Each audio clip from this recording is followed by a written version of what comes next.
પંચમહાલ જિલ્લાના હાલોલ ખાતે આવેલા વિશ્વની સૌપ્રથમ ગુજરાત પ્રાકૃતિક કૃષિ યુનિવર્સિટી ખાતે સેમિનાર અને પદવીદાન સમારંભ યોજાયો, જેમાં રાજ્યપાલ આચાર્ય દેવવ્રત ખાસ ઉપસ્થિત રહ્યા.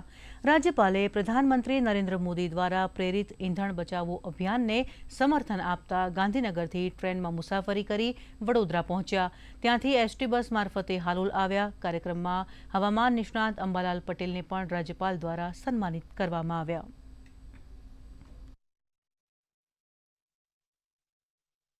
आप और हम सब जानते हैं, जिस तरह से दुनिया की परिस्थिति बनी है, स्टेट ऑफ हॉर्मुज से न तेल ठीक आ पा रहा, न गैस और न फर्टिलाइज़र।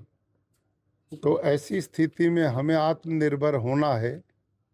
प्रधानमंत्री जी का यही सबके लिए अपील है कि हम अपनी खेती बाड़ी को भी आत्मनिर्भर बनाएं। धीरे धीरे जो आ प्राकृतिक खेती अपनावવામાં આવે તો ટૂંકા ગાળે નહીં, લાંબા ગાળે ફાયદો થશે. પરંતુ અત્યારે લોકોને 1, 2, 4, 8, 16 એ રીધમમાં પાક જોઈએ છે. એટલે યુરિયા પાક તો રીધમ આપશે, પણ આગળ જતાં આ જમીન જે છે એને બંજર કરશે